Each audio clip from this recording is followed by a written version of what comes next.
میرے نبی کا تذکرہ تم کو تورات کے اندر ملے گا جو یہودیوں کی کتاب ہے، انجیل کے اندر ملے گا جو کرسچنز کی کتاب ہے۔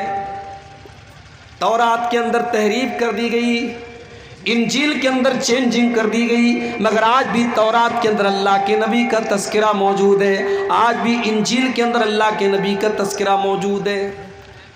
ہمارے بھارت میں ہمارے ہندو بھائیوں کی جو کتابیں ہیں، ہم نہیں کہہ سکتے کہ ان کتابوں میں کتنا پریورتن کیا گیا، کتنی چینجنگ کی گئی، مگر آج بھی ان کتابوں میں ہمارے نبی کا تذکرہ موجود ہے۔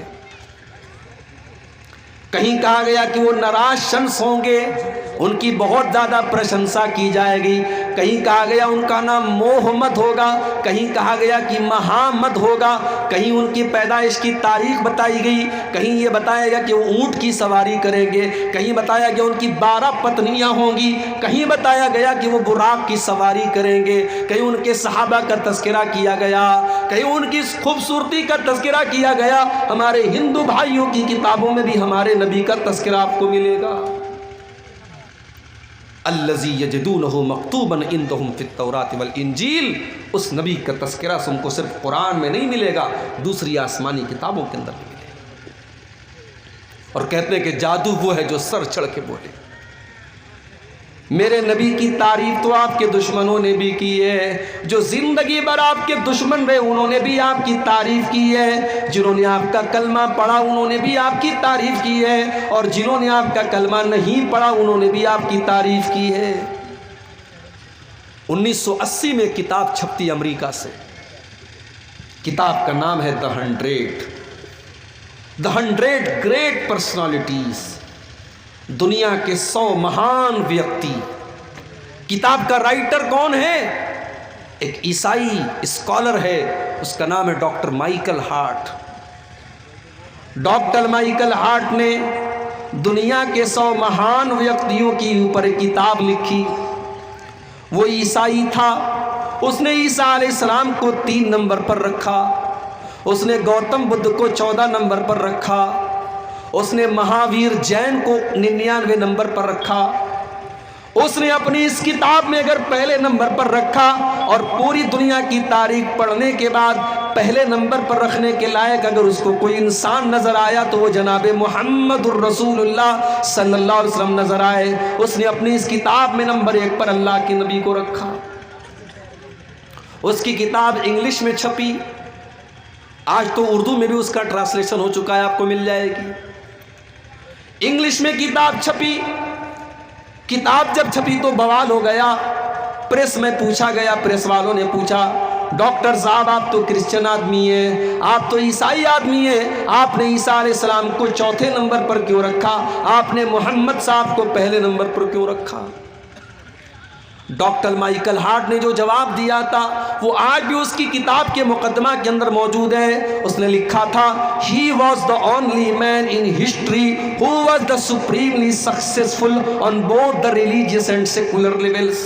اس نے کہا کہ پوری دنیا کی تاریخ میں، پورے دنیا کے اتہاس میں، پورے مانو اتہاس میں مجھے اگر کوئی ایسی شخصیت ملی جو مذہبی بھی ہو اور سیکولر بھی ہو، ایک طرف نماز بھی پڑھ رہی ہو اور ایک طرف 4 بیٹیوں کے باپ کا بھی فرض نبھا رہی ہو، اور 9 بیویوں کے شوہر کا بھی فرض نبھا رہی ہو، ایک اچھا باپ بھی ہو، ایک اچھا شوہر بھی ہو، ایک اچھا کمانڈر بھی ہو، ایک اچھا پولیٹیشین بھی ہو، ایک اچھا انسان بھی ہو، اگر میں نے ایسی کوئی شخصیت دیکھی ہے تو صرف اور صرف جناب محمد الرسول اللہ صلی اللہ علیہ وسلم کی دیکھی ہے۔ اس لیے میں مجبور ہوں، میں نے نمبر 1 پر اگر رکھا ہے تو اللہ کے نبی کو رکھا ہے۔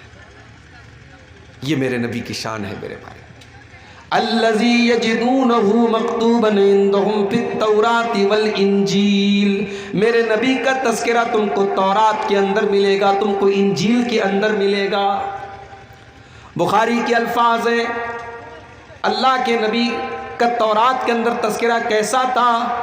صحابی کہتے ہیں کہ تورات کے اندر جب ہم نے پڑھا تو اللہ کے نبی کے بارے میں لکھا تھا لیس بفظ ولا غلیظ ولا سخاب فی الاسواق، کہ آخری نبی ایسے ہوں گے کہ ان کے مزاج میں کٹھورتا نہیں ہوگی، سختی نہیں ہوگی، ان کے مزاج میں نرمی ہوگی، ان کی زبان کے اندر مٹھاس ہوگی، ولا سخاب فی الاسواق، وہ بازاروں میں چلانے والے چیخنے والے بازارو لوگوں کی طرح نہیں ہوں گے. لا يدفع السیئۃ بالسیئۃ، وہ برائی کا بدلہ برائی سے نہیں دیں گے. ولکن یعفو ویصفحوا، وہ اپنے دشمن کی خطاؤں کو بھی معاف کر دیں گے، اپنے شترو کو اپنے دشمن کو بھی معاف کر دیں گے. تو اس نبی کا تذکرہ تم کو تورات کے اندر بھی ملے گا اور اس نبی کا ذکر تم کو انجیل کے اندر بھی ملے گا. یامرہم بالمعروف، وہ نبی تم کو نیکیوں کا حکم دیں گے. وینہاہم عن المنکر، تم کو برائیوں سے روکیں گے. یہ نبی کا دو کام ہے، یہ نبی کا بھی کام ہے اور نبی کے ماننے والوں کا بھی کام ہے. نیکی کا حکم دیں گے، برائی سے روکیں گے. وہ شراب سے منع کریں گے، وہ خود شراب نہیں پئیں گے. وہ زنا سے منع کریں گے، خود زنا نہیں کریں گے. وہ حرام خوری سے منع کریں گے، خود حرام کام نہیں کریں گے. میرے پیارے ساتھیوں، ہونا تو یہ چاہیے تھا کہ شراب بندی کا ابھیان ہم چلاتے. یہ بہار گورنمنٹ کا کام نہیں تھا، یہ تو مسلمان کا کام تھا. ہونا تو یہ چاہیے تھا مسلمان کی بستیوں میں کہیں شراب کی دکان نظر نہ آئے اور شراب کے اڈوں پر کہیں مسلمان نظر نہ آئے. کیونکہ جتنا شراب کو آپ کے مذہب میں حرام قرار دیا گیا اور جتنے سخت جملے آپ کے مذہب میں کہے گئے اتنے کسی اور مذہب میں نہیں کہیں گے.